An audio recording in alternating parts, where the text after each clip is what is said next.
The massive ships appeared without warning in Earth's solar system. They were sleek and silver, larger than anything humans had ever built. 27 vessels hung in the darkness of space like sleeping giants, their hulls reflecting the distant light of the sun. Admiral Kethvar stood on the bridge of his flagship looking at the small blue planet through the viewing screen. His reptilian features showed no emotion as he studied Earth. This would be conquest number 1, 1847 for the Zephyrian Galactic Empire. Just another primitive world to add to their collection. Admiral, his communications officer, said, "We are receiving a transmission from the planet." Cathar nodded. This was always how it started. The primitives would beg, cry, or offer their wealth. Then they would submit like all the others. The screen flickered and showed a human woman in a blue military uniform. She had short black hair and calm dark eyes. Behind her, Cathvar could see what looked like a command center with other humans working at various stations. "I am Admiral Sarah Chen of the United Earth Defense Coalition," the woman said. Her voice was steady and professional. "You have entered our solar system without permission. State your purpose." Cathar was surprised. Most species cowered when they saw his ships. This human seemed completely unafraid. He straightened his 7-foot frame and spoke with the authority of someone who had conquered 1,000 worlds. "I am Admiral Kethvar of the Zephyrian Galactic Empire. Your world has been selected for integration into our great civilization. You will surrender all military forces immediately. Your leaders will report to me within 1 standard day to discuss terms of your submission." Admiral Chen listened without showing any emotion. When he finished, she was quiet for a moment. Then she spoke. "Thank you for the information, Admiral Kethvar. However, humanity must respectfully decline your offer. We suggest you leave our system within 72 hours." The bridge of Kethvar's flagship fell silent. His officers looked at each other in confusion. In over 300 years of conquest, no species had ever simply said no. "Perhaps you do not understand," Kethvar said slowly. "We have 27 warships. Each one can destroy your cities from orbit. Your primitive weapons cannot harm us. Surrender now, and your people will be treated well as subjects of the Empire." Admiral Chen nodded politely. "We understand your position perfectly, Admiral. Our answer remains the same. Please leave our system." Kethvar felt his anger rising. These primitives needed a demonstration of imperial power. He turned to his weapons officer. "Target the large asteroid in their belt, the one designated as Ceres. Destroy it." "Yes, Admiral." A beam of pure energy lanced out from the flagship. The asteroid, nearly 1,000 kilometers wide, simply vanished in a flash of light. The explosion lit up the darkness of space like a brief new star. Kethvar turned back to the screen, expecting to see fear in the human's eyes. Instead, Admiral Chen was speaking quietly to someone off-screen. She looked back at him with the same calm expression. "Admiral, we have noted your demonstration. Please observe ours." 3 points of light suddenly appeared around Kethvar's escort ships. For a moment, nothing seemed to happen. Then the 3 Imperial vessels simply disappeared. No explosion, no flash of light. They were just gone. The bridge erupted in shocked voices. Officers checked their instruments frantically. The 3 ships had been completely destroyed, but the humans had used no weapons that Imperial sensors could detect. Admiral Chen's voice cut through the noise. "Admiral Kethvar, you now have 71 hours and 37 minutes to leave our system. This is your only warning." The transmission ended. Kethvar stared at the blank screen in disbelief. In 3 centuries of conquest, he had never lost a ship to primitive weapons.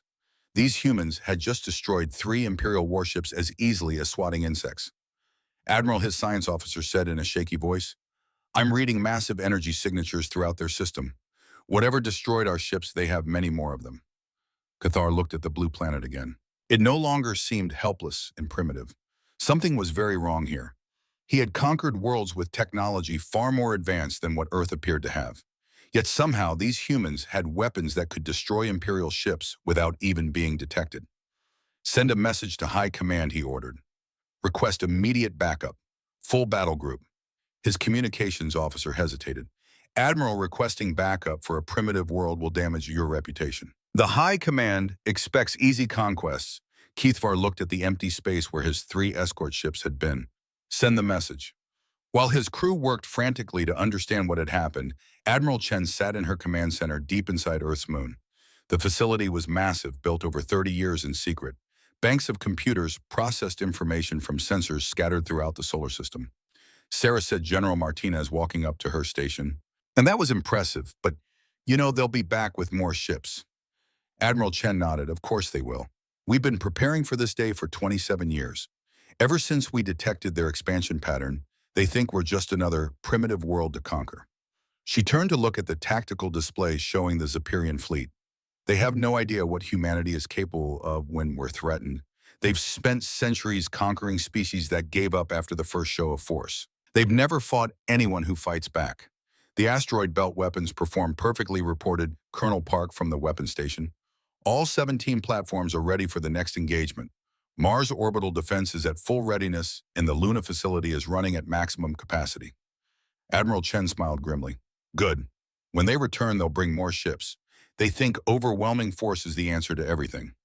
They're about to learn why that's a mistake when fighting humans. Yeah, she walked to the large viewing window that looked out at Earth. The blue planet hung in space like a jewel, peaceful and beautiful. But beneath that calm surface, billions of humans were preparing for war. Factories worked around the clock, producing weapons. Soldiers trained in combat techniques developed specifically for fighting alien invaders. They want to see what humanity does when threatened, Admiral Chen said quietly. I think they're about to get their wish. Back on the Zephyrian flagship, Admiral Kethar received confirmation that his message had been sent.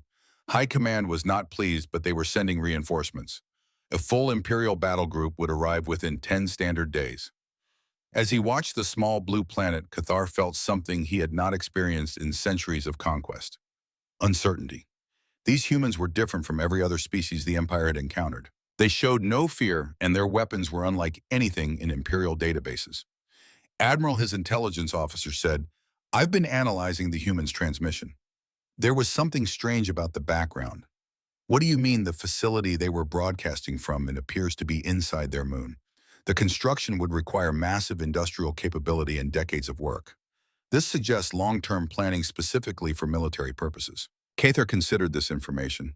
Most primitive worlds had no warning before the Empire arrived, but these humans seem to have been preparing for this moment for a very long time.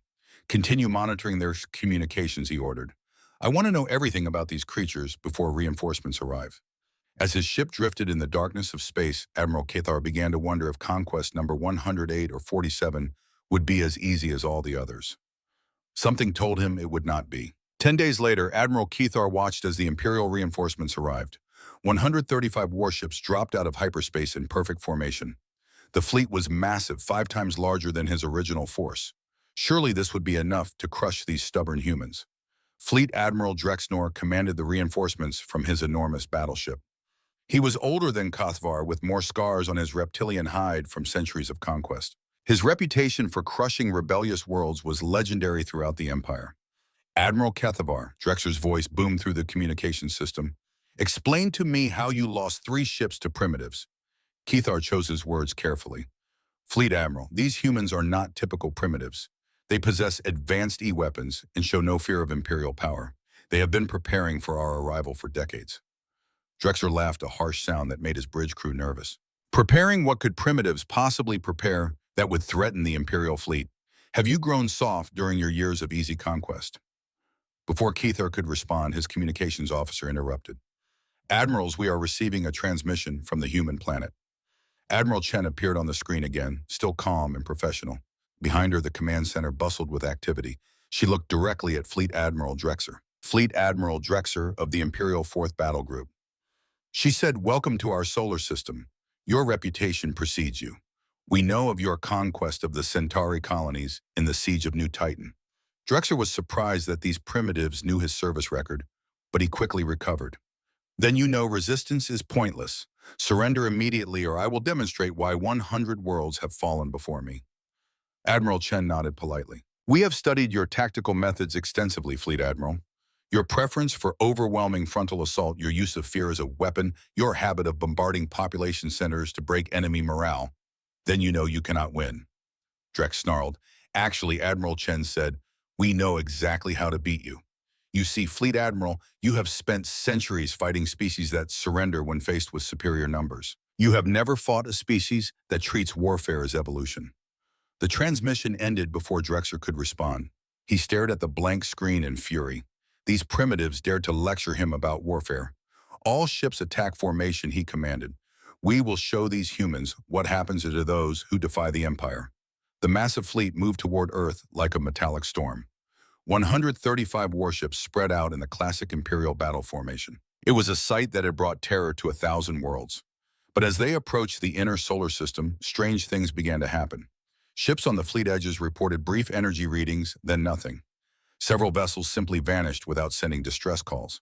Others reported their sensors being jammed by unknown sources. Fleet Admiral, the tactical officer, reported, "We have lost contact with 17 ships, no explosions detected, no enemy vessels sighted." Drexler studied the tactical display with growing confusion. The missing ships had been spread across a wide area. What kind of weapons could strike so precisely without being detected? "Continue the advance," he ordered. "Maintain formation." As the Imperial fleet pushed deeper into the solar system, they entered what humans called the asteroid belt. To the aliens, it looked like empty space with scattered rocks. They had no idea they had just entered the largest minefield in human history. The attack began without warning. Asteroids that had seemed lifeless suddenly came to life, revealing hidden weapons platforms built into their rocky surfaces. Beams of energy lanced out from dozens of directions.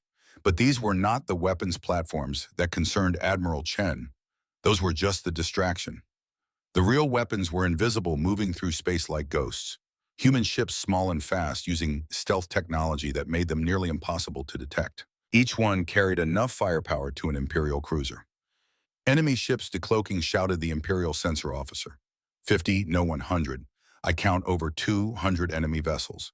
But even as he spoke, many of the human ships were already fading back into invisibility. They would strike once, then vanish, then reappear somewhere else to strike again. Fleet Admiral Drexner had never seen anything like it. The humans fought like no other species in Imperial records. They did not form battle lines or attempt to match firepower. Instead, they struck from everywhere at once, then disappeared before return fire could find them. All ships concentrate fire on the visible targets, Drexler commanded. But there were no visible targets. The moment an Imperial ship locked weapons on a human vessel, it would vanish. Sometimes it would reappear behind the Imperial ship. Sometimes it would not reappear at all, leaving the aliens to wonder if it had been destroyed or was simply waiting for the perfect moment to strike again. The battle raged for hours, but it was unlike any battle the Imperial officers had ever experienced. They were being hunted. Every time they thought they had found the enemy, the humans would be somewhere else entirely. Fleet Admiral, the damage control officer, reported, "We have lost 68 ships. The humans appear to have lost only 12. Drexler could not believe what he was hearing. His massive fleet was being systematically destroyed by an enemy they could barely see. Meanwhile, in the Lunar Command Center, Admiral Chen watched the battle with grim satisfaction. The human fleet was performing exactly as designed, fast, invisible, deadly. Each ship was controlled by only a few crew members and advanced artificial intelligence. This allowed them to make maneuvers that would kill most organic beings. Admiral Colonel Park reported, "The aliens are trying to retreat to long range and bombard the planet directly." Admiral Chen smiled coldly. "Show them why that's a mistake." As the Imperial fleet pulled back, they discovered that Earth's moon was not what it seemed. The entire surface was covered with weapons platforms, all of them now coming online. Massive energy beams reached across space to strike at the retreating alien ships. But the moon was not the only surprise. Mars had been turned into a fortress world over the past 30 years. The red planet bristled with weapons that could reach across the solar system. Even the gas giant Jupiter had been surrounded with automated defense platforms. Fleet Admiral Drexler realized with growing horror that the entire solar system was a trap.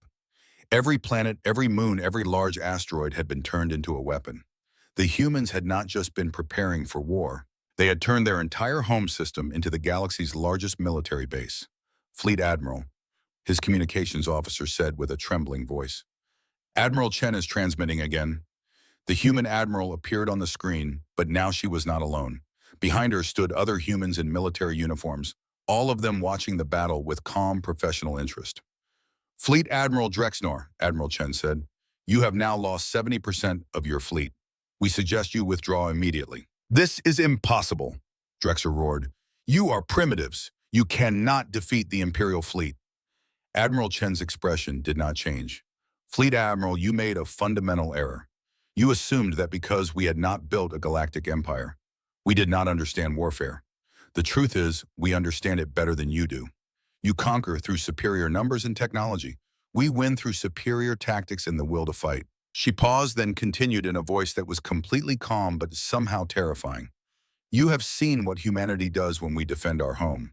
Do not make the mistake of finding out what we do when we hunt. The transmission ended. Fleet Admiral Drexor looked at his tactical display and saw his proud fleet reduced to scattered, damaged ships. In all his centuries of conquest, he had never imagined such a defeat was possible. Signal the retreat, he said quietly. As the surviving Imperial ships limped away from Earth, Admiral Chen turned to her staff. Send a message to all human colonies and deep space monitoring stations. Tell them the Empire knows we exist now. The next phase begins immediately. General Martinez looked at her with concern.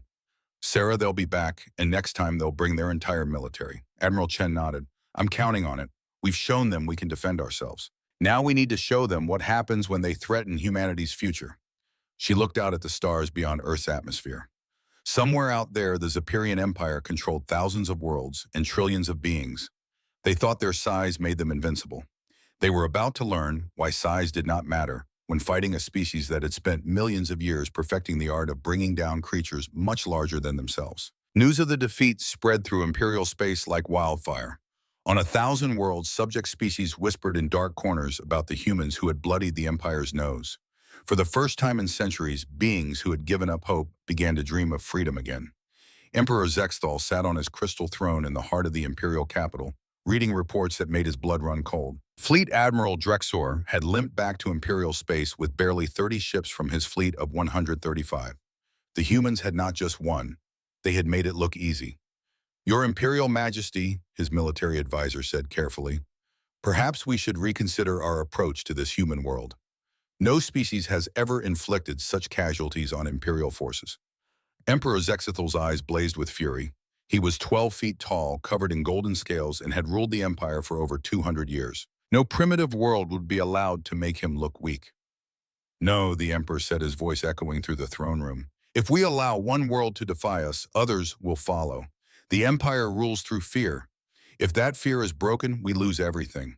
He stood towering over his advisors. Mobilize the Grand Fleet. All of it. I want 50,000 ships, not the handful we sent before. Crush these humans completely. Leave nothing alive on their world. The advisors looked at each other nervously. The Grand Fleet had never been used against a single planet. It was the Empire's ultimate weapon designed to fight wars against entire galactic civilizations. Your Majesty, the military advisor said, the Grand Fleet has not been assembled in over 50 years. It will take months to gather all the ships and crews. Then begin immediately, the Emperor commanded. I want the greatest military force in galactic history pointed at this insignificant little world. When we are done, no one will remember that humans ever existed. As preparations began across the Empire, intercepted human communications revealed something that made the Emperor's advisors even more nervous. The humans were not preparing to hide or run. Instead, they were talking about something they called Operation Endgame. On Earth, Admiral Chen stood before the largest gathering in human history. Every world leader, every military commander, every scientist working on the defense project was connected to the conference. The weight of their species' survival rested on the decisions made in the next few hours. The Emperor has mobilized their Grand Fleet Admiral, Chen announced. Our intelligence estimates 50,000 warships, possibly more. It is the largest military force ever assembled in galactic history, and it is coming here to destroy us completely. The room was silent. Even the most optimistic leaders understood what those numbers meant. Humanity had defeated Imperial forces before, but those had been small fleets. 50,000 ships was beyond anything they had prepared for. However, Admiral Chen continued, we are not the same species that hid from their first contact for 30 years.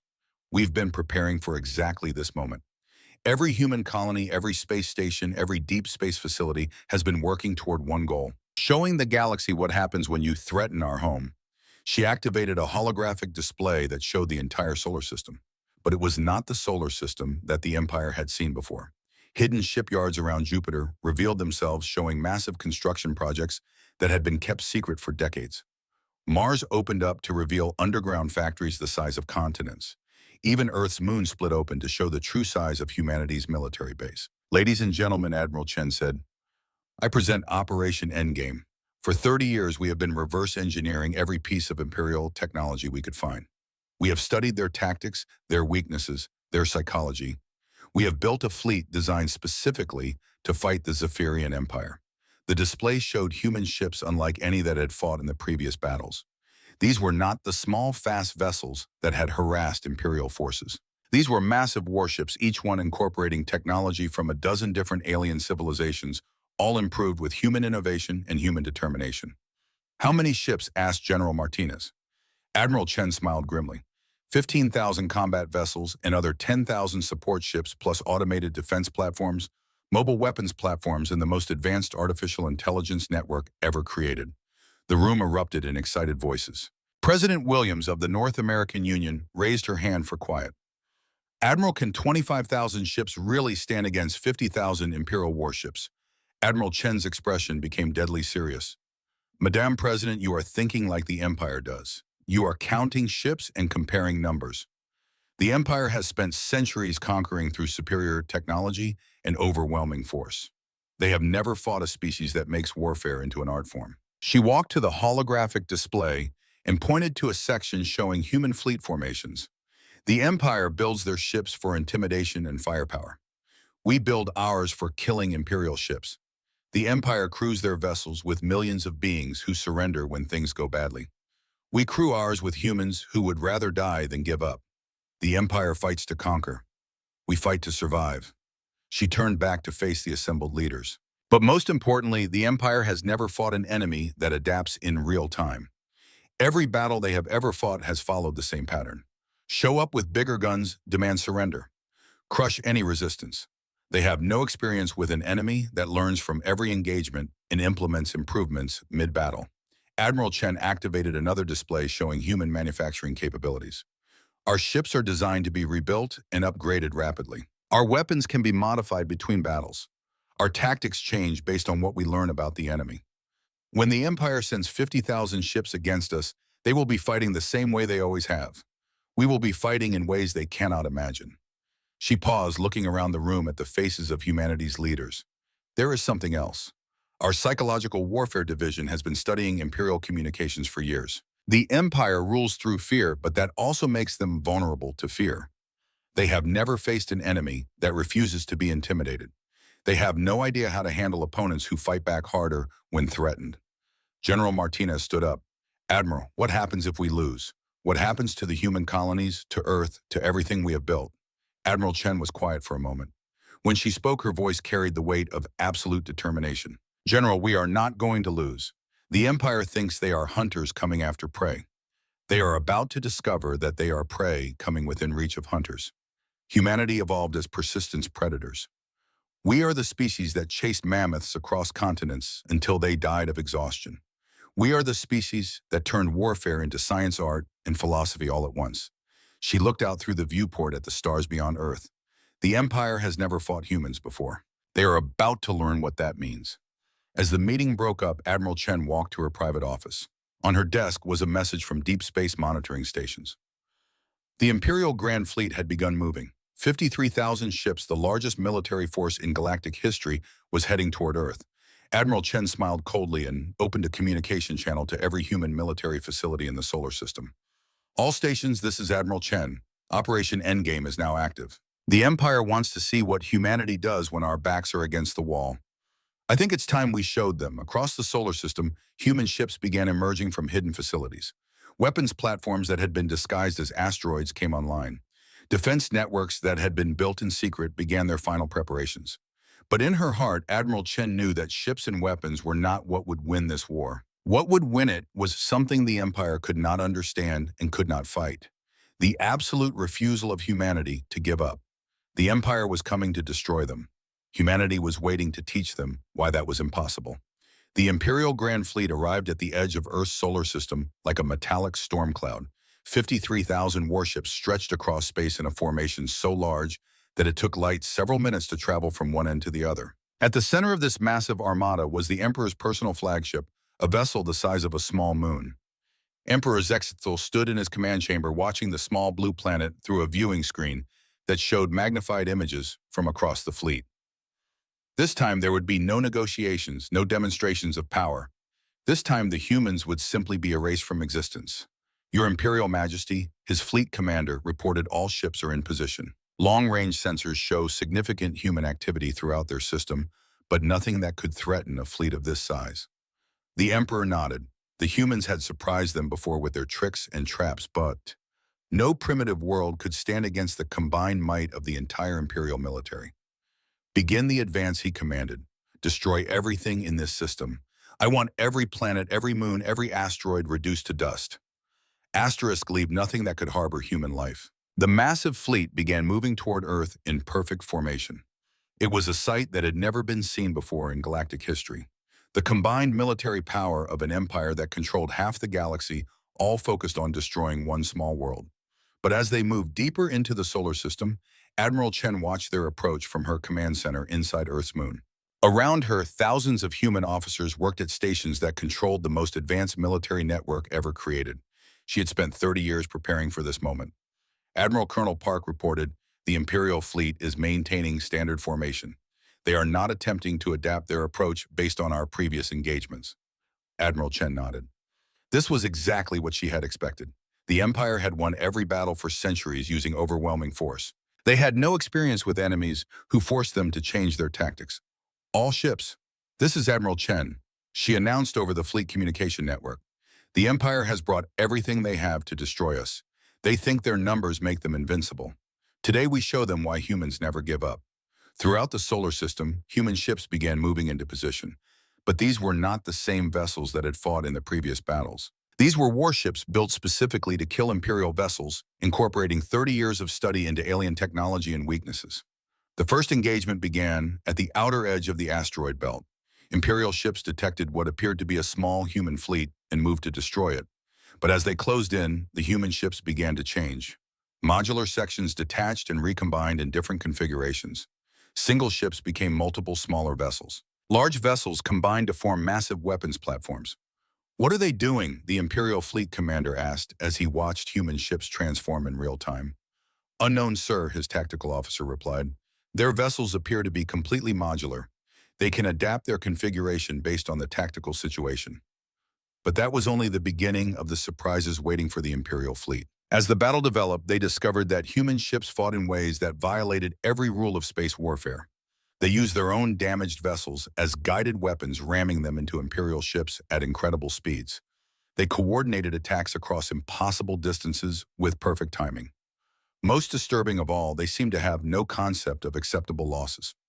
Sir, the Imperial Damage Control officer reported, the humans are not attempting to preserve their ships or crews. They are treating their own vessels as expendable weapons. Emperor Zexthal watched the battle unfold with growing disbelief. The humans were outnumbered more than 2-1, yet they were winning. Imperial ships designed to intimidate entire worlds were being systematically destroyed by an enemy that refused to follow any logical pattern. The human ships moved like living things, adapting their tactics moment by moment. When Imperial forces tried to surround them, they scattered and regrouped elsewhere. When the aliens attempted to use their superior numbers, humans turned the battlefield into a maze of debris and energy fields that made formations impossible. Your Majesty, the fleet commander said nervously, we have lost over 8,000 ships. The humans appear to have lost less than 2,000. Emperor Zexthal could not believe what he was hearing. His massive fleet was being defeated by primitives who should not even understand advanced technology. All ships maximum firepower, he commanded. Ignore the human fleet. Target their planet directly. But as the Imperial ships tried to push through to Earth, they encountered something that made their previous battles seem simple. The entire inner solar system had been turned into a fortress. Every planet, every moon, every large asteroid was armed with weapons that could reach across space to strike at attacking ships. Earth's moon opened up to reveal the largest military base in human history. Mars split apart to show underground factories that had been building weapons for decades. Even Venus, hidden behind its thick clouds, was revealed to be covered with automated defense platforms. Impossible, Emperor Zexthal whispered as he watched the display. They have turned their entire star system into a weapon. The battle reached its climax as the Imperial fleet found itself trapped in the inner system. Behind them, human ships harassed their rear formations. Ahead of them, every celestial body bristled with weapons, and all around them, smaller human vessels appeared and disappeared, like ghosts striking without warning and vanishing before return fire could find them. Admiral Chen coordinated the battle from her lunar command center, watching as 30 years of preparation came together in perfect harmony. Human ships operated with minimal crews and advanced artificial intelligence, allowing them to make maneuvers that would kill most organic beings. When Imperial vessels tried to ram human ships, the humans rammed back harder. When the aliens tried to overwhelm them with numbers, humans used those numbers against them, creating confusion and friendly fire incidents throughout the Imperial fleet. Admiral General Martinez said, standing beside her command chair, "Their formation is breaking apart. They are losing coordination." Admiral Chen watched as the massive Imperial fleet began to fall into chaos. Ships designed to fight in perfect formation were being forced to operate independently. Commanders who had spent centuries following standard tactics were faced with an enemy that had no standard tactics at all. "Signal all human vessels," Admiral Chen ordered. "Begin Phase 2. Throughout the solar system, human ships began implementing tactics that the Empire had never seen before. They stopped trying to engage in traditional space combat and instead began hunting Imperial vessels like predators stalking prey. Human ships would shadow Imperial vessels for hours, learning their patrol patterns and crew rotations, then strike at the moment of maximum vulnerability. The psychological effect on Imperial forces was devastating. They had come expecting to fight a conventional battle against an outnumbered enemy. Instead, they found themselves being hunted by an enemy that seemed to know their every weakness and fear. "Your Majesty," the Imperial Communications Officer reported, "we are receiving surrender requests from over 200 of our own ships.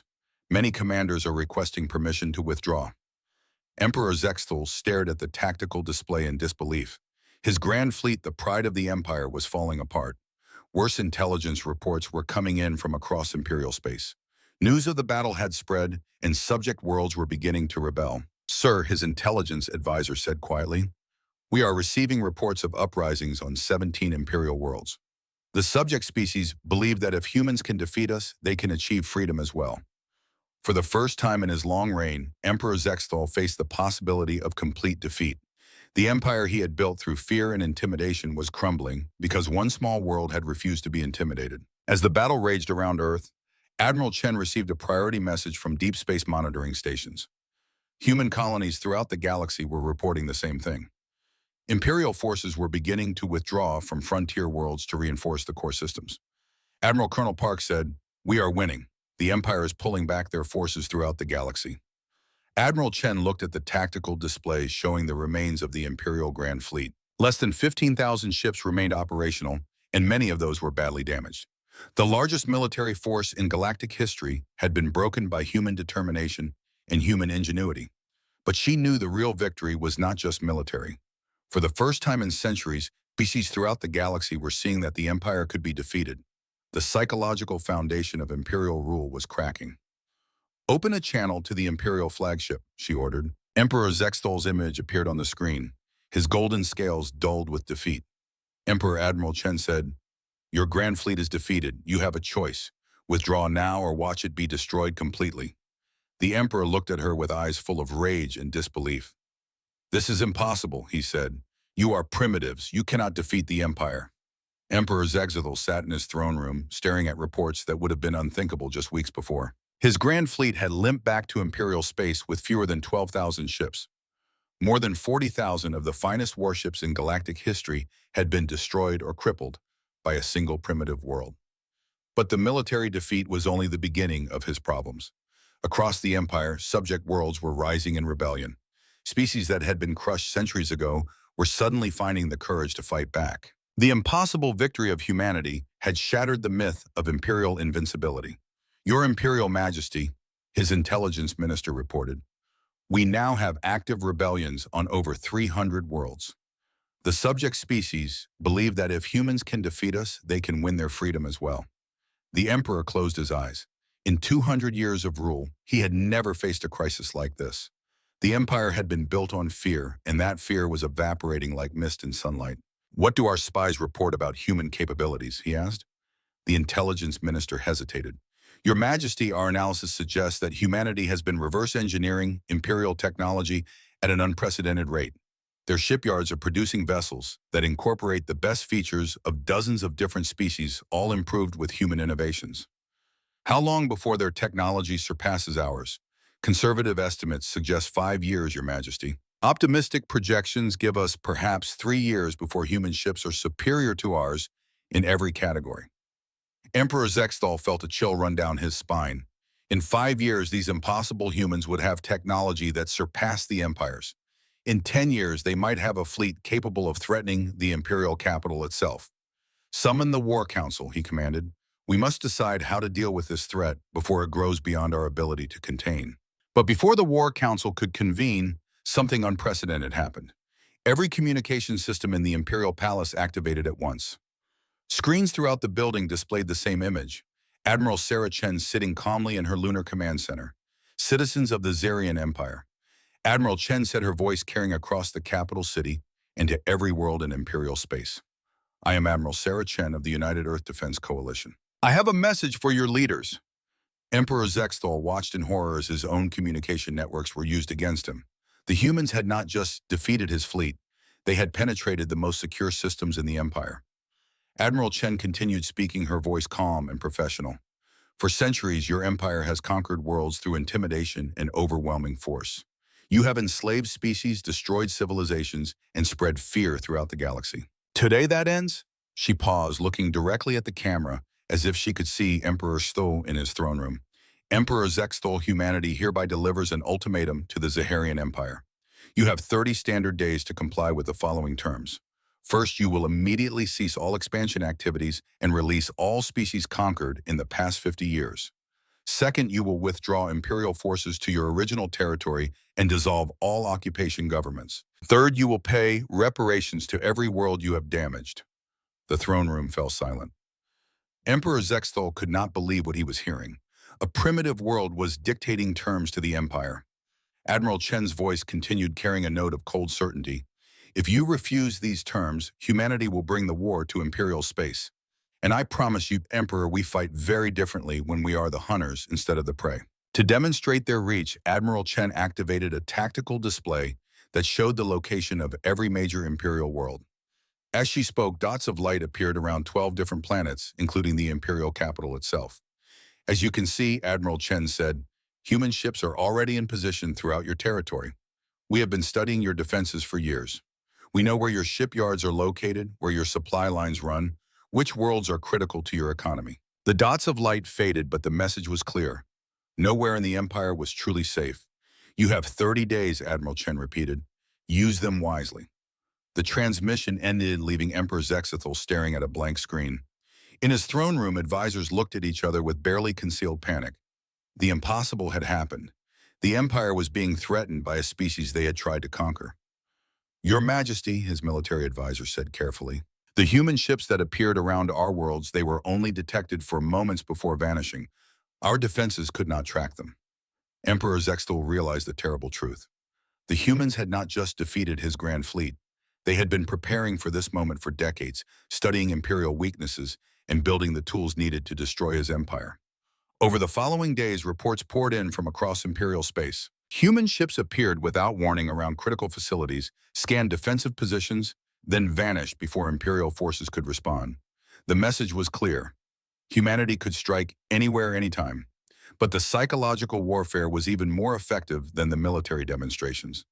News of humanity's ultimatum spread throughout the Empire faster than official communications could contain it. On world after world, subject species began to whisper about the impossible humans who had made the Empire tremble.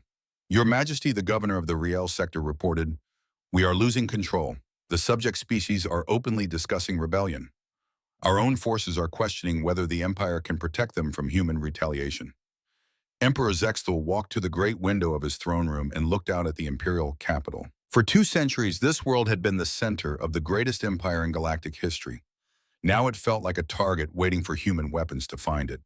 His communications officer interrupted his thoughts. Your Majesty, we are receiving messages from sector governors throughout the Empire. Many are requesting permission to negotiate local truces with human forces. The Emperor turned back to his advisors. Are you telling me that Imperial governors want to surrender to primitives? Your Majesty, his intelligence minister said quietly. They are not primitives. Our analysis shows that humanity has developed technology and tactics that are in many ways superior to our own. More importantly, they possess something we have never encountered before: absolute determination. They do not surrender, they do not retreat, and they do not negotiate from weakness. Emperor Zexthal considered his options. He could rouse the human ultimatum and fight a war against an enemy that had already proven they could defeat Imperial forces. He could try to negotiate, but that would mean admitting that the Empire could be forced to bargain with its subjects. Or he could accept the ultimatum and watch his empire crumble as world after world declared independence. On Earth, Admiral Chen received reports from human intelligence networks throughout the galaxy. The empire was fracturing. Rebellions were spreading faster than Imperial forces could contain them. Most importantly, the psychological foundation of Imperial rule was collapsing. Admiral General Martinez said, "Our deep space monitors are detecting massive troop movements throughout Imperial space. They are pulling forces back from frontier worlds to protect core systems." Admiral Chen nodded. "Good. Every ship they recall weakens their control over subject worlds. Every world that gains independence makes the Empire smaller and weaker." She walked to the great viewing window that looked out at Earth. The blue planet hung in space like a jewel, beautiful and peaceful. But Admiral Chen knew that humanity had changed forever. They were no longer a single world species hiding in their corner of the galaxy. They had become something that the Empire had never faced before, a species that refused to be conquered. "Colonel Park," she said, "what is the status of our deep strike capabilities? All long-range fleets are in position, Admiral. We can hit any target in Imperial space within 72 hours of receiving orders." Admiral Chen smiled grimly. The Empire had 25 days left to comply with humanity's ultimatum. If they refused, they would learn what humans did when they went hunting. Emperor Zexthal made his decision on the 29th day. In a message broadcast throughout the Empire, he announced that the Zephyrian Empire would comply with human demands. Imperial forces would withdraw from recently conquered worlds. Reparations would be paid. The age of unlimited expansion was over. But Admiral Chen knew that the real victory was not the Emperor's surrender. The real victory was that species throughout the galaxy had seen the Empire defeated.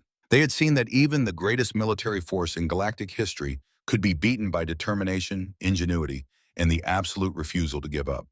As she watched reports of celebrations on newly freed worlds, Admiral Chen allowed herself a moment of satisfaction. Humanity had not just defended their home. They had changed the balance of power in the galaxy forever. The Empire had learned what happened when they threatened humanity. Now the galaxy would see what happened when humans decided to hunt. The stars shimmered against the vast darkness of space as the small Earth vessel, USS Pioneer, cruised silently through an unexplored sector. Captain Frank Miller stood on the bridge, his experienced eyes scanning the sensor readings with cautious interest. After 20 years in the United Earth Defense Force, he had developed an instinct for trouble. Right now, that instinct was screaming. "Anything unusual on long-range scans?" Lieutenant Miller asked, his voice steady despite his concerns. Lieutenant Jack Howard, a young man with sharp features and sharper eyes, frowned at his tactical display.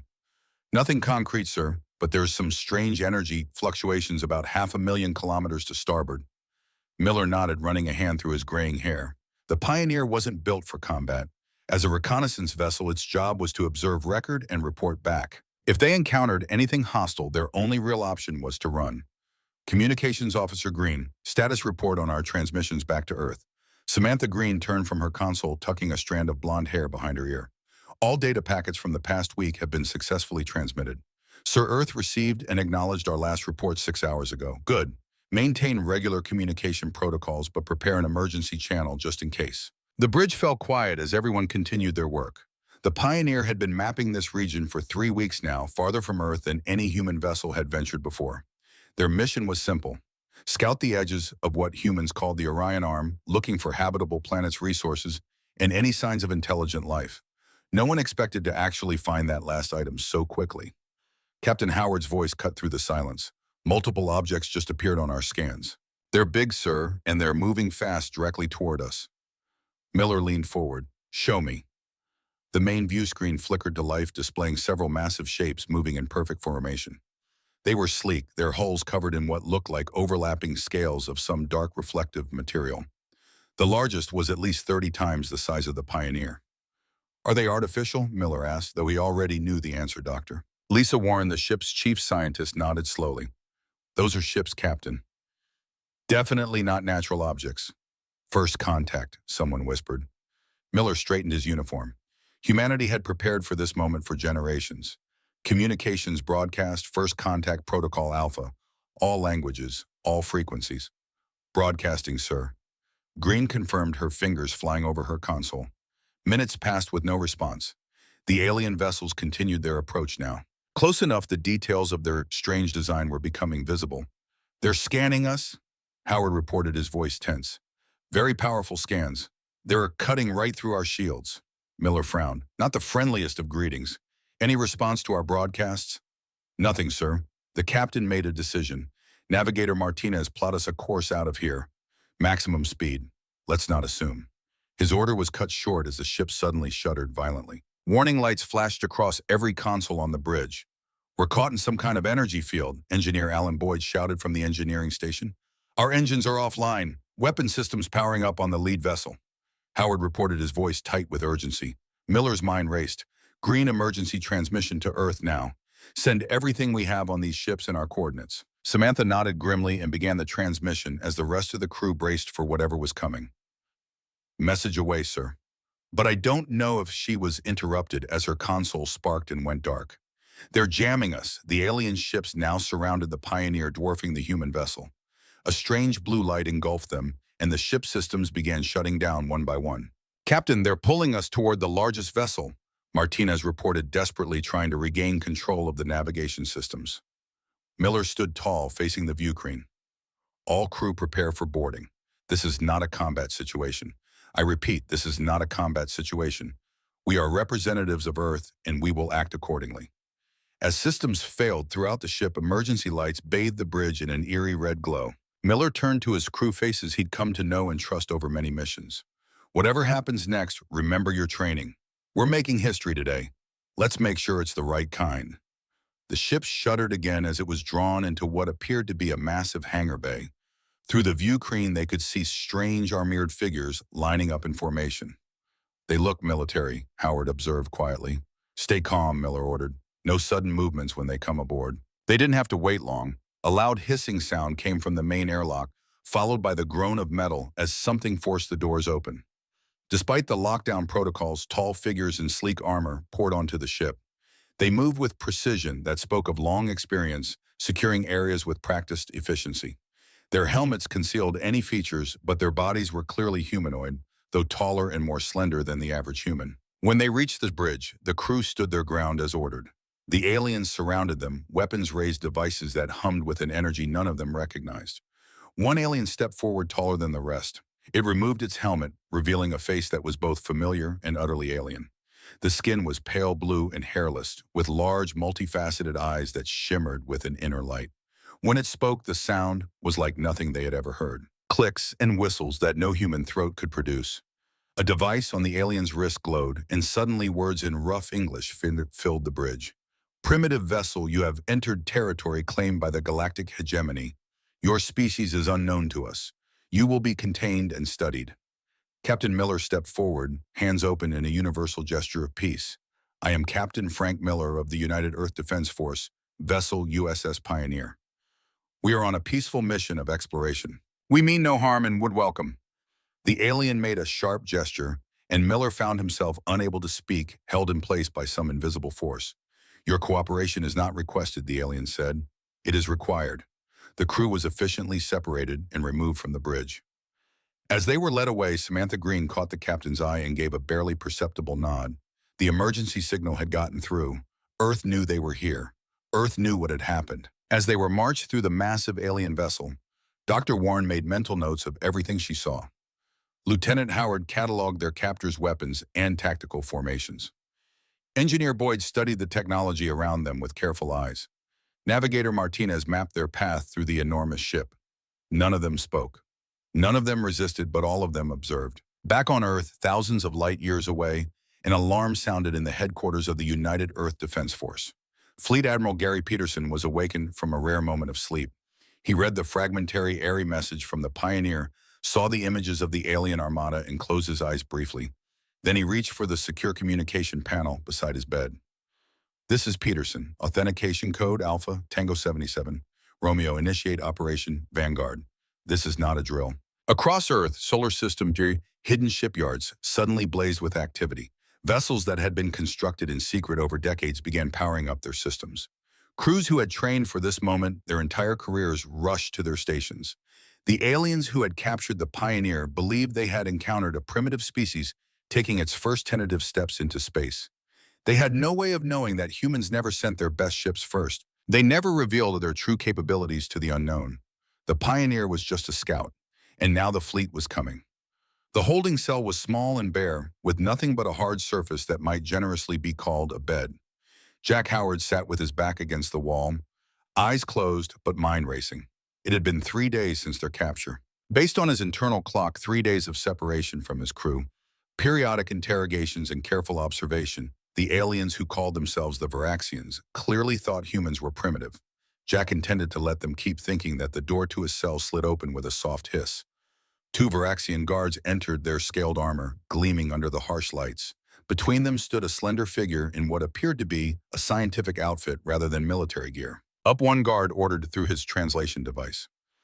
"The examiner has questions." Jack stood slowly, making a show of stiffness and fear. He followed them through a series of corridors that he carefully memorized, adding to his mental map of the station. They entered a room filled with strange equipment, screen displaying what looked like human biological data. "Sit," the scientist said, gesturing to a chair in the center of the room. Jack complied, noting the restraints on the armrests that weren't activated. They still didn't consider him a threat. "I am Chief Examiner Vorin," the alien said. "You will answer my questions truthfully." Jack nodded meekly. "Yes, sir. I'm just a tactical officer. I don't know much." The examiner made a clicking sound that might have been amusement. "Your vessel. It was a military craft." "Yes. Yes, sir, but just a small scouting ship." "And how many such vessels does your Earth possess?" Jack paused, pretending to be nervous. I'm not sure of the exact number. Maybe 30. "We're still developing our space fleet."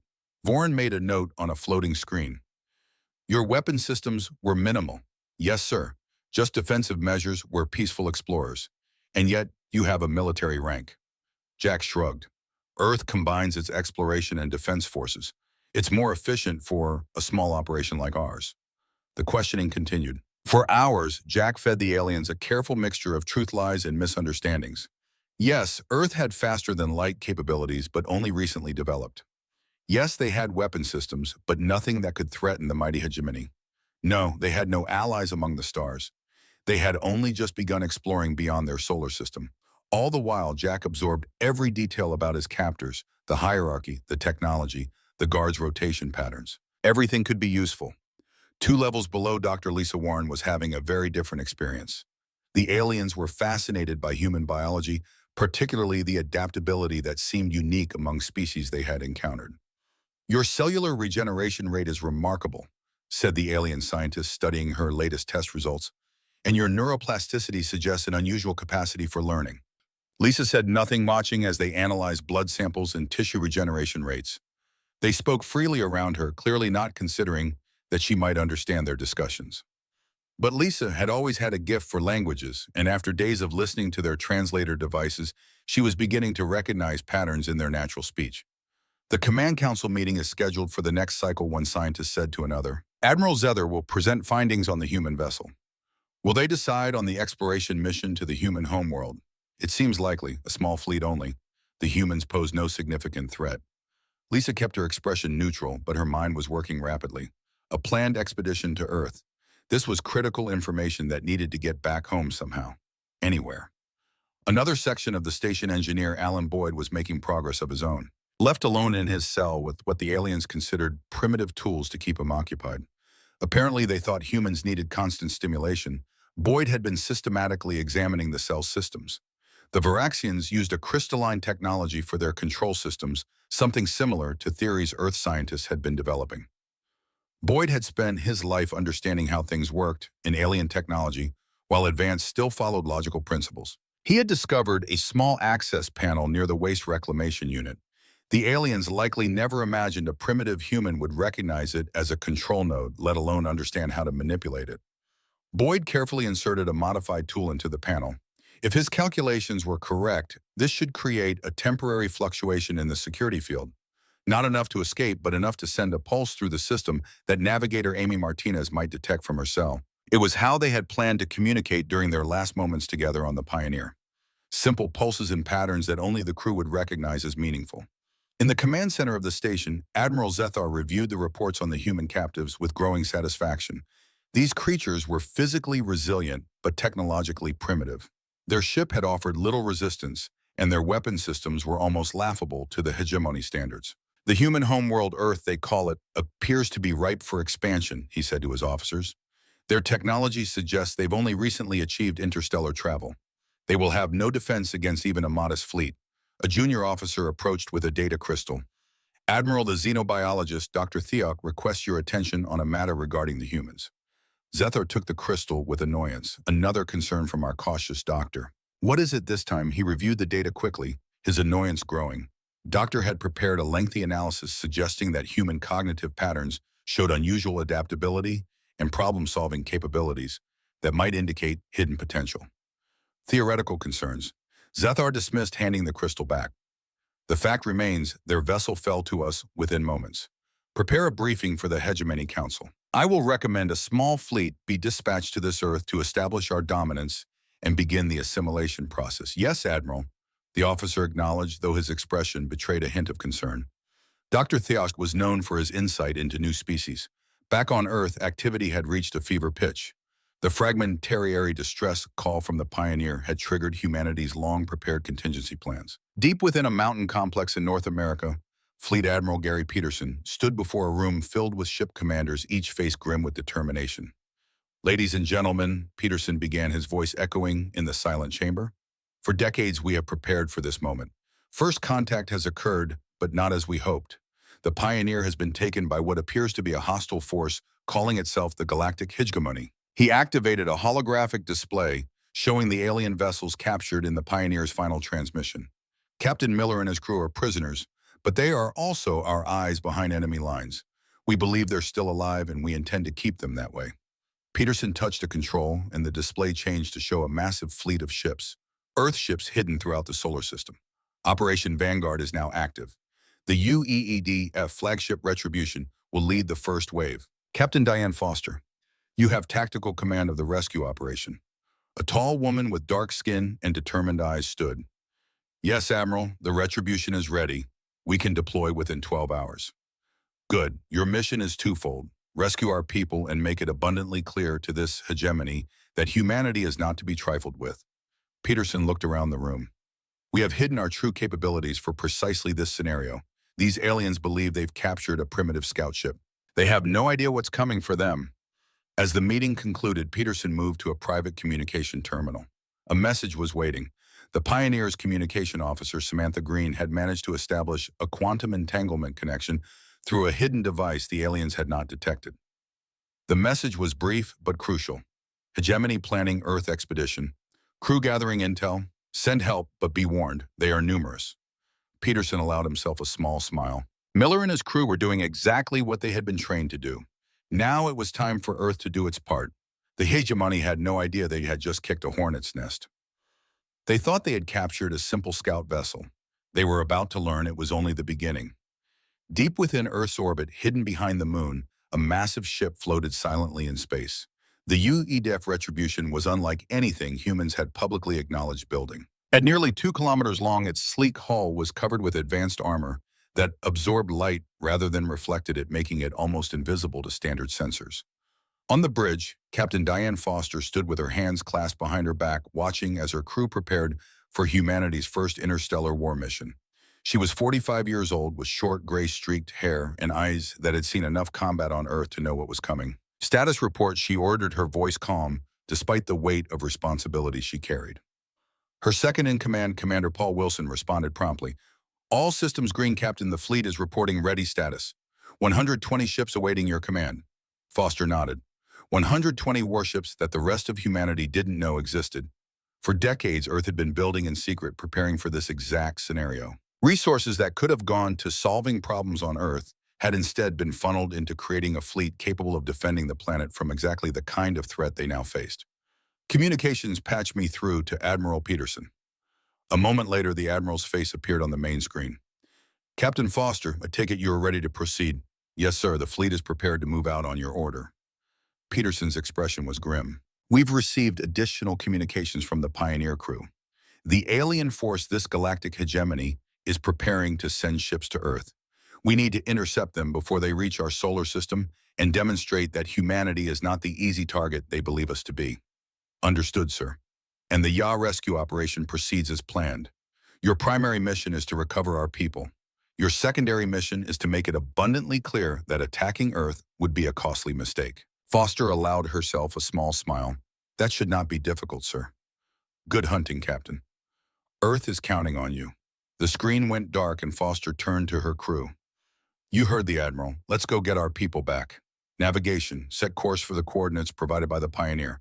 Weapons, bring all systems online but keep them powered down until my command. We want to surprise them. As orders echoed across the bridge, Foster sat in her command chair and touched a control panel. All ships. This is Captain Foster. Today we make history. Today humanity shows the galaxy that we will not be conquered. We will not be subjugated. And we will never abandon our own. Prepare for quantum displacement. Jump in 5 minutes. Foster out. Throughout the massive ship, crew members moved with purpose. Unlike the aliens who had captured the pioneer humans, had been preparing for war for thousands of years, they knew how to fight, how to adapt, and most importantly, how to win against superior forces. And they had one more advantage. The aliens had no idea what was coming. On the Hegemony station, Captain Frank Miller felt a slight vibration in his cell wall. 4 short pulses, then 2 long ones. The signal from Boyd had worked. The crew was communicating. Miller placed his hand against the wall and tapped back, confirming he had received the message. Their plan was moving forward. After days of careful observation and information gathering, it was time to act.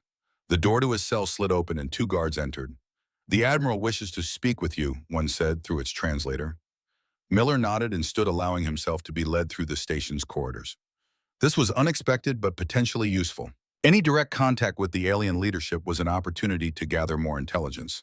They brought him to a large chamber dominated by viewing screens and what appeared to be a 3-dimensional map of the nearby sector of space. Admiral Thar stood at the center, his tall, blue-skinned form imposing even from across the room. Human, the Admiral said as Miller was brought before him. I wish to inform you personally that we have dispatched vessels to your homeworld. Soon your species will join the Hegemony as a subject race. Miller kept his expression neutral. The people of Earth are peaceful, Admiral. There's no need for military action. The alien made a sound that might have been laughter. Your deception is unnecessary. We have analyzed your vessel and found it to be a primitive design. Your weapon systems are basic. Your homeworld will have no effective defense against even our smallest warships. Miller allowed himself to look worried. Admiral, please. There are billions of innocent people on Earth.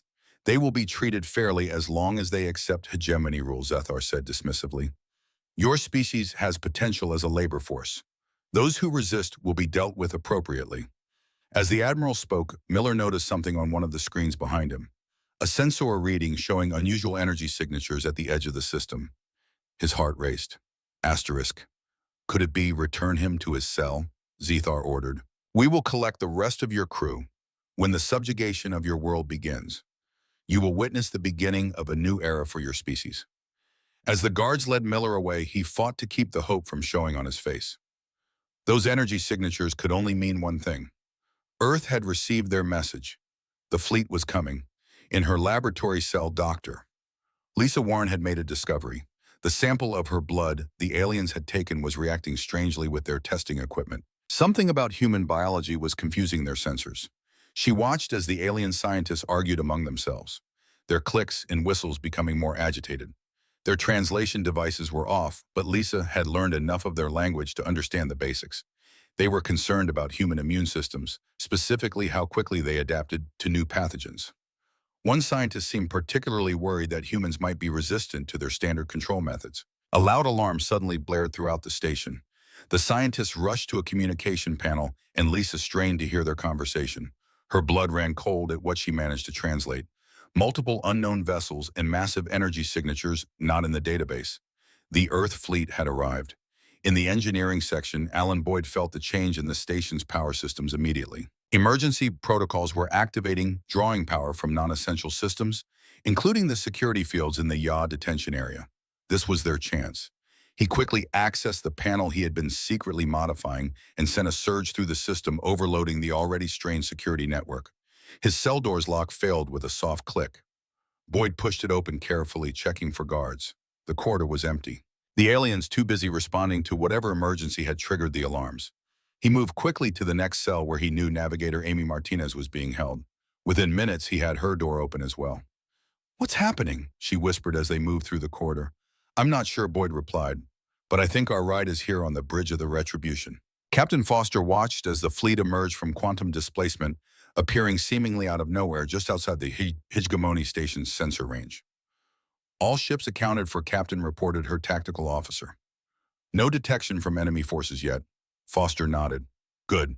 Deploy Scout Group Alpha to locate the Pioneer crew. Battle Groups 1 through 5. Move into Formation Delta. We'll advance slowly and give them time to notice us." Her lips curved into a slight smile. "Let's make sure they get a good look at what they're dealing with before we make our demands." As the Earth fleet moved into position, sensors began picking up increased activity from the Hegemony Station and the small number of ships docked there.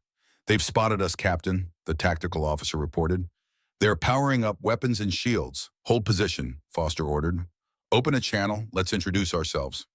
The communication officer worked his console. "Channel open." Captain Foster stood tall, her voice clear and commanding. "Attention, Galactic Hegemony Forces. This is Captain Diane Foster of the United Earth Defense Force flagship Retribution. You are holding Earth citizens against their will. Return them immediately, or we will take them back by force." For several long moments there was silence. Then a response came through, the alien voice tinged with what sounded like disbelief. "Impossible. The human world does not possess this level of technology." Foster's smile grew colder. "You captured a reconnaissance vessel, Admiral. That was your first mistake.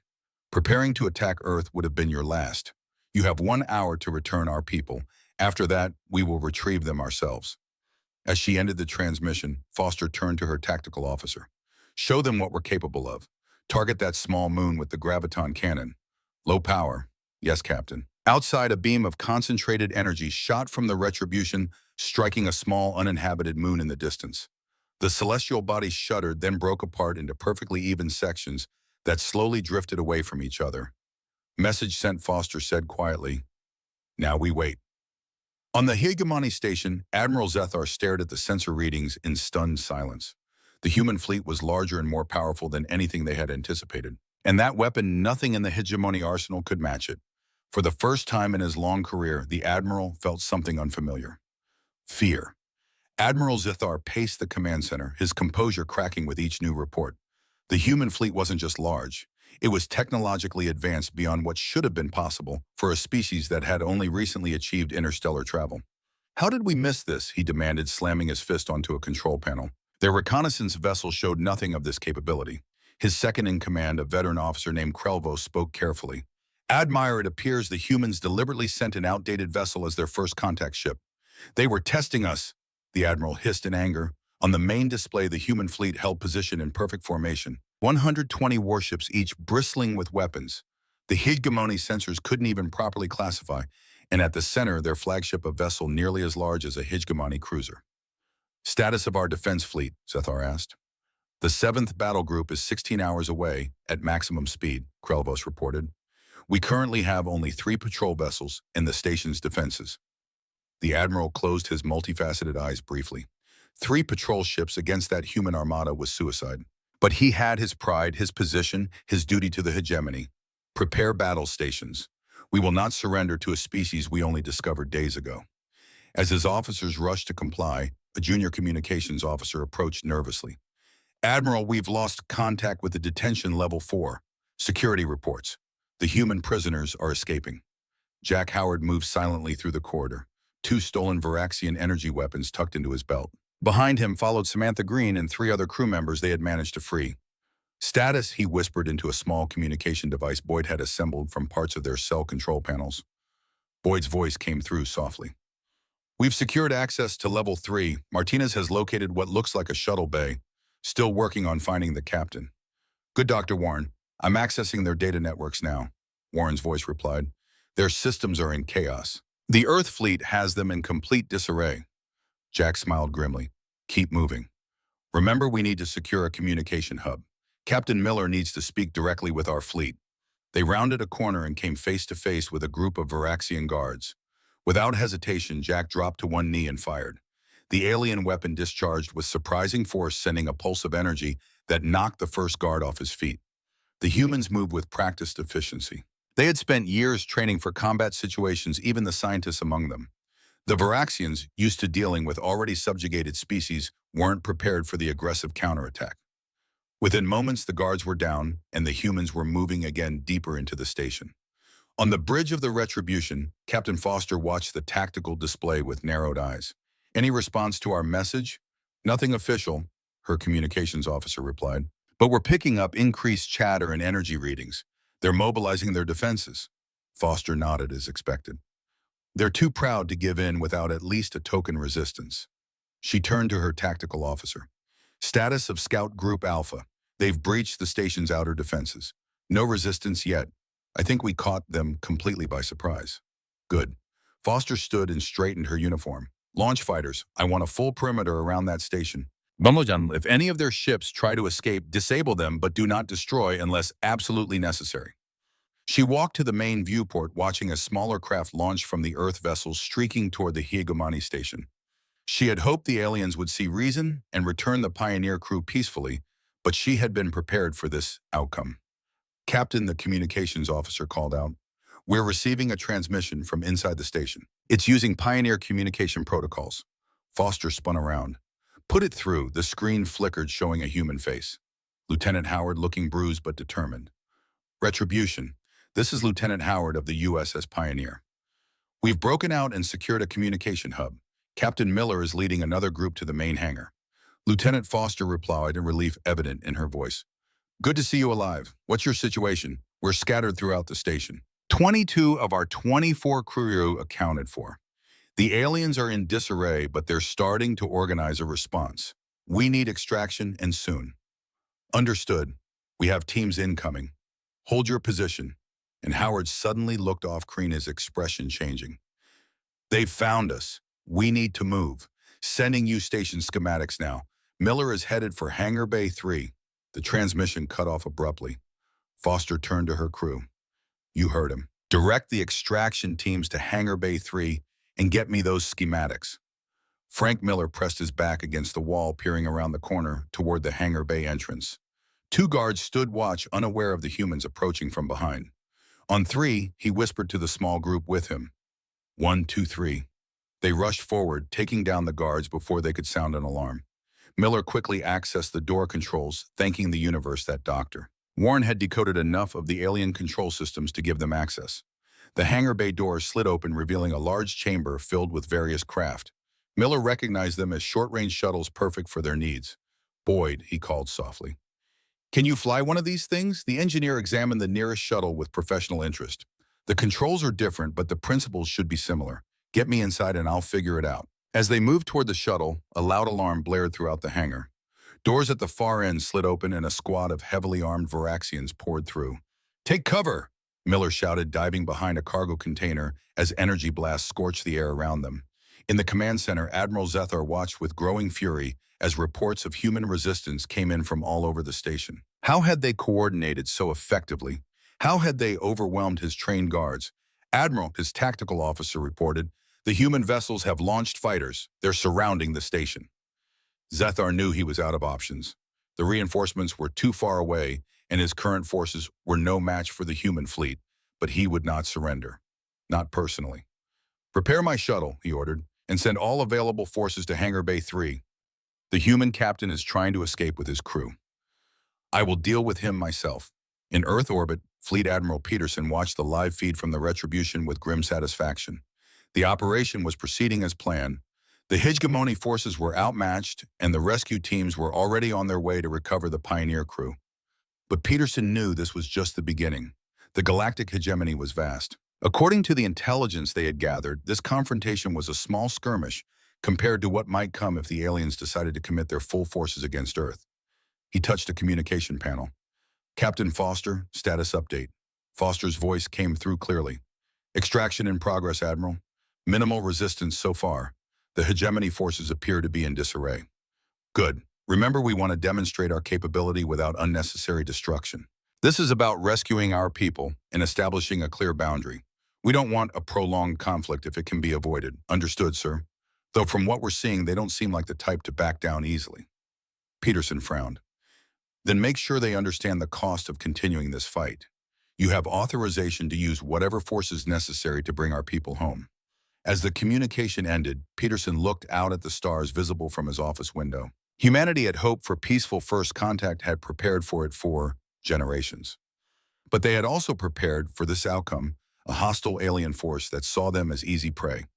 The hegemony was about to learn a painful lesson about underestimating humans.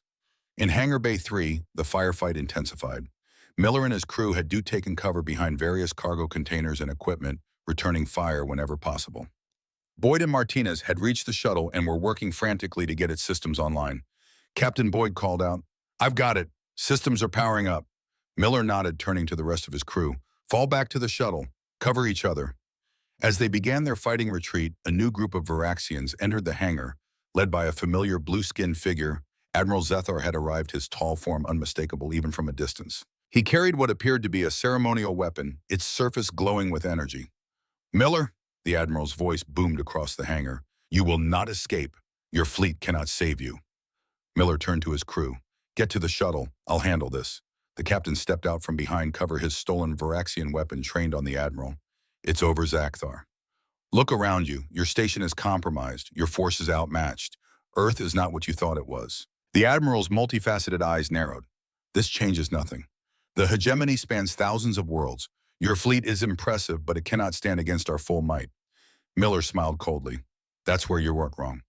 What you're seeing out there, that's just the beginning. Earth has been preparing for this moment for generations." As they faced off, a loud explosion rocked the far side of the hangar. Through the smoke, the Earth extraction team moved with precision and discipline that startled the Viraxian guards. Their armor was unlike anything the aliens had seen before. Lightweight but seemingly impervious to energy weapons with built-in systems that adapted to the aliens' attack patterns in real time. Captain Miller called the team leader, a woman whose armor bore command insignia. "I'm Major Kelly Wright. We're here to bring you home." Miller nodded, still keeping his weapon trained on Admiral Zethar. "Perfect timing, Major. We were just discussing the future of human hegemony relations." The extraction team quickly secured the area, forming a protective circle around the Pioneer crew members. Boyd had the alien shuttle powered up, its engines humming with energy. Admiral Zethar watched with growing rage as his guards fell back under the relentless advance of the human soldiers. "This is not over, Miller," he hissed. "The hegemony will not tolerate this insult. We will bring our full might against your world." Miller lowered his weapon slightly. "That would be a mistake, Admiral. What you're seeing is just a small fraction of Earth's defensive capability. We've been preparing for this moment for generations, not because we wanted war, but because we expected death." Before the Admiral could respond, the station shook violently. Emergency alarms blared throughout the hangar. Major Wright touched her helmet. "Captain, we need to move now. The Retribution has disabled the station's main weapons and propulsion systems. This place is going to lose gravity and life support soon." Miller nodded, then turned back to Zethar. "You have a choice, Admiral. You can continue this fight and lose more of your people, or you can recognize that humans aren't the easy conquest you thought we would be." For a moment, the Admiral seemed ready to attack despite the overwhelming odds. Then slowly he lowered his weapon.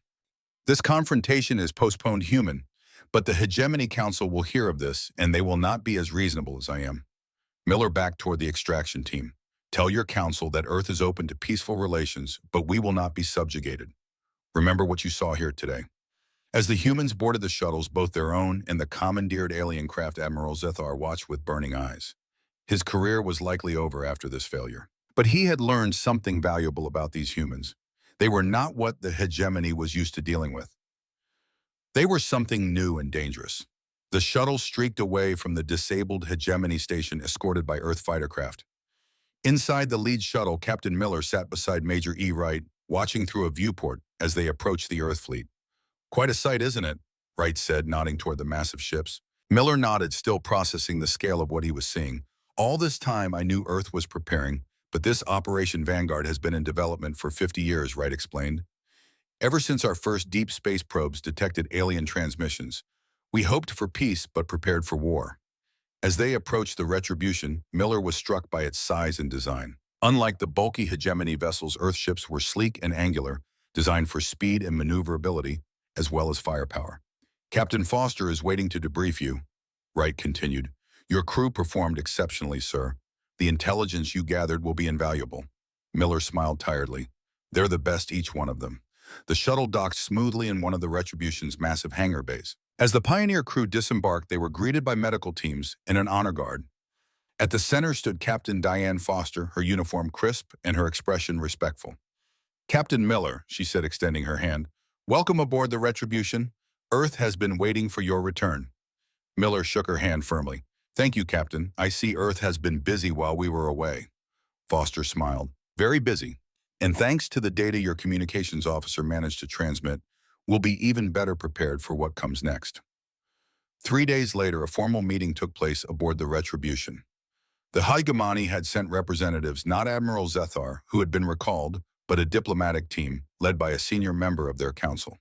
The human delegation included Captains Miller and Foster Fleet Admiral Peterson, who had arrived from Earth, and Dr. Lisa Warren, whose insights into hegemony biology and technology had proven invaluable. The alien diplomat, who introduced himself as High Counselor Vanzara, was clearly uncomfortable with the situation. "The Hegemony Council has reviewed the events at Outpost 7, he began formally. "While we maintain that your vessel violated our sovereign territory, we acknowledge that certain misunderstandings occurred." Admiral Peterson nodded politely. "Misunderstandings indeed, such as your assumption that humans would be an easy conquest." The counselor's blue skin darkened slightly. "The hegemony does not seek conquest, merely expansion and incorporation of new species into our collective, without their consent," Miller added quietly. Vanzara ignored the comment. "We propose a mutual recognition of territories. The hegemony will acknowledge Earth and its immediate stellar neighbors as sovereign human space. In return, humans will respect hegemony boundaries." Peterson exchanged glances with Foster and Miller before responding. "That's a starting point, but there are other matters to discuss, specifically the treatment of our reconnaissance crew and the threatened invasion of our homeworld." "Unfortunate misunderstandings," the counselor repeated stiffly. Dr. Warren spoke up. "While at your facility, I noticed several species serving the hegemony under what appeared to be coercive conditions. Is forced servitude standard hegemony policy?" The counselor's multifaceted eyes narrowed. "The internal affairs of the hegemony are not open for discussion." "They are when they might affect humans," Foster said firmly. "We're not interested in becoming another subjugated species in your empire." Banzara stood straighter. "The hegemony spans thousands of worlds across multiple spiral arms. Your impressive fleet is just that, impressive but limited. Do not overestimate your position." Admiral Peterson smiled coldly. "Counselor, I think the lesson of the past week is that you should not underestimate ours. The fleet you encountered represents only a fraction of Earth's defensive capabilities. We developed them in secret precisely because we anticipated meeting species like yours. The negotiations continued for hours, with neither side willing to give much ground. By the end, a tentative agreement was reached. A neutral zone would be established between Earth and hegemony space, with neither side permitted to establish military outposts within it. As the alien delegation prepared to depart, Counselor Vanzara approached Miller privately. "Your species is unusual, Captain.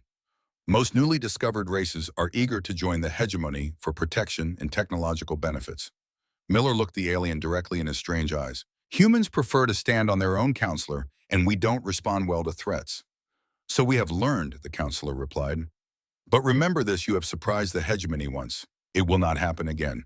1 month later, Earth had established a permanent military outpost at the edge of the neutral zone. The newly constructed Frontier Station, commanded by Captain Foster, housed a rotating contingent of Earth's most advanced ships and served as a listening post for any hegemony activities. In her office overlooking the vast docking bay, Foster met with Dr. Warren, who had been appointed as Earth's chief xenobiologist. On her desk set a report detailing communications from several species within hegemony, space species that had reached out secretly to Earth after news of the confrontation had spread. "It seems we've become a symbol," Foster said, scanning the report. "These species see us as potential liberators." Warren nodded. "The hegemony has ruled through technological superiority for centuries. We're the first species they've encountered that matched or exceeded their capabilities right from first contact." "Thanks to our paranoia and secrecy," Foster said with a slight smile. "Thanks to our preparation," Warren corrected. "And it's only the beginning. The data we gathered from their station has already led to significant advancements in our own technology." Foster looked out at the stars visible through the large viewport. "They'll be watching us testing our resolve." "And we'll be ready," Warren replied confidently. On a secure channel, Foster's communication panel chimed. She activated it to see Admiral Peterson's face. "Captain," he said without preamble, "the Second Fleet has reached its destination. Outposts are being established in 7 new star systems beyond hegemony scanning range. Foster nodded. Any response from our new friends? None yet, but our message was clear. Humanity is not just arriving on the galactic stage. We're changing the play.